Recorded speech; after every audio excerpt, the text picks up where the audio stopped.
परम सत्कार योग गुरु प्यारी सात संगत जी, राधा स्वामी जी। सात संगत जी, हम में से बहुत लोग रोज़ गुरु घर सेवा करने और सत्संग सुनने जाते हैं, लेकिन कई बार हम वहाँ जाकर सेवा ऐसे करते हैं जैसे सेवा करके कोई एहसान कर रहे हैं। हम भूल जाते हैं कि बेशक सेवा हम गुरु घर और संगत की कर रहे हैं, लेकिन कर्म तो हमारे कट रहे होते हैं, भलाई तो हमारी ही हो रही होती है। सद्गुरु फरमाते हैं, किसी इच्छा की लालच में की गई सेवा राख के बराबर है, फिर वो सेवा चाहे हम सालों से ही क्यों ना कर रहे हो। बाबा जी कहते हैं, सेवा के बदले किसी प्रकार की इच्छा मन में नहीं होनी चाहिए। निस्वार्थ निष्काम भाव से की गई एक दिन की सेवा भी उन सालों की सेवा से बहुत बढ़कर है, जो किसी प्रकार की इच्छा को मन में रखकर की गई हो। आज की इस साखी में आपको पता चलेगा कि निष्काम भाव से की गई सेवा का क्या फल मिलता है और कैसे गुरु हमारे ऊपर दया करते हैं। एक समय की बात है, चौथी पातशाही श्री गुरु रामदास जी महाराज के समय में, जब अमृतसर में श्री हरमिंदर साहिब की सेवा चल रही थी। उस वक्त संगत बहुत ही प्रेम प्यार से सेवा कर रही थी। श्री गुरु रामदास जी महाराज वहीं बैठकर रोज संगत को सेवा करते हुए देखते थे। उस संगत में उस समय का सबसे बड़ा राजा भी सेवा करने के लिए आता था। वह राजा रोज सुबह आता और शाम तक सेवा करता। राजा बहुत प्रेम प्यार और निस्वार्थ भाव से सेवा करता। जब राजा सेवा कर रहा होता तो गुरु साहिब जी उस राजा को देखकर मन मन मुस्कुराते रहते थे। पहले तो राजा का ध्यान इस तरफ नहीं गया, लेकिन जब रोज ही ऐसा होने लगा तो उस राजा से रहा नहीं गया और वह गुरु साहिब के पास चला गया और उनके चरणों में बैठ गया। फिर राजा ने गुरु साहिब जी से बड़े प्यार से पूछा, हे सच्चे पातशाह, मैं कुछ दिनों से देख रहा हूँ कि जब भी मैं सेवा कर रहा होता हूँ, आप मुझे देखकर मुस्कुराने लगते हैं। इस बात में क्या राज है?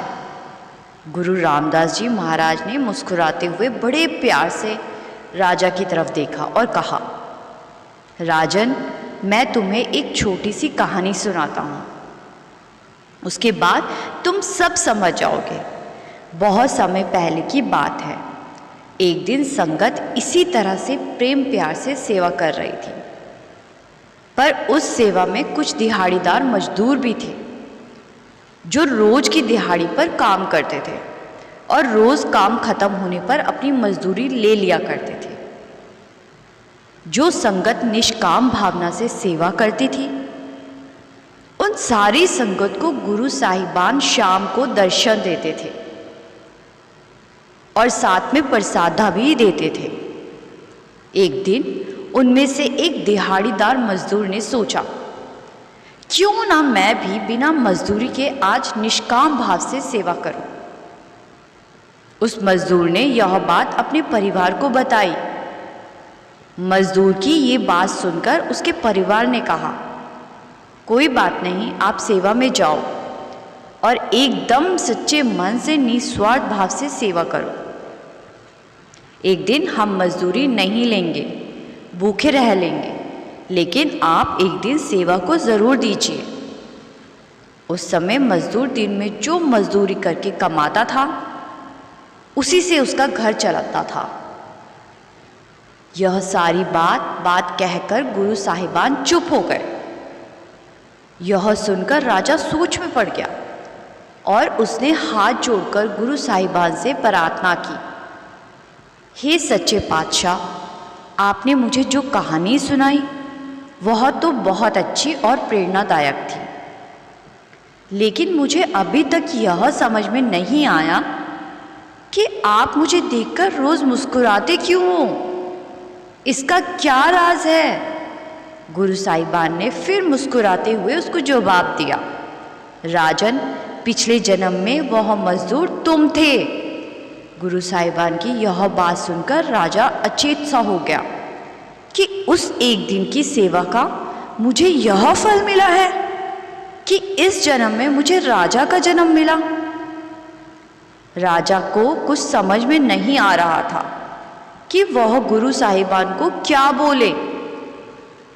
वह हाथ जोड़कर गुरु साहिबान के चरणों में गिर गया और वाहेगुरु करने लगा। गुरु साहिबान ने कहा, राजन, निस्वार्थ भाव से की गई हुई एक दिन की भी सेवा किसी स्वार्थ भाव से की गई सालों की सेवा से बढ़कर होती है और ऐसी सेवा का फल एक ना एक दिन ज़रूर मिलता है। सेवा कभी व्यर्थ नहीं जाती।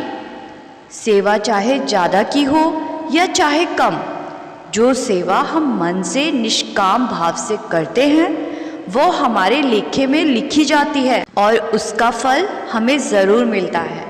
निष्काम भाव से की गई सेवा का फल कभी व्यर्थ नहीं जाता। इसीलिए राजन, जब भी सेवा करो निष्काम भाव से करो ताकि वह सेवा मालिक के दरबार में परवान हो सके। साध संगत जी, अगर हम मन में कोई इच्छा रखकर सेवा करने गुरु घर जाते हैं तो इससे तो अच्छा है हम सेवा पर ना जाएं, क्योंकि ऐसी सेवा व्यर्थ जाती है। इसीलिए हमें हमेशा सेवा पर जाते और सेवा करते समय किसी प्रकार के फल की कभी इच्छा नहीं रखनी चाहिए। साध संगत जी, आशा करती हूँ इस साखी से आपको बहुत कुछ सीखने को मिला होगा। अगर आप सद्गुरु की साखियाँ सुनना पसंद करते हैं तो इस चैनल को सब्सक्राइब करना ना भूलें जी। हम इस चैनल पर हर रोज़ नई नई प्रेरणादायक साखियाँ लेकर आते रहेंगे। गुरु प्यारी साध संगत जी, राधा स्वामी जी।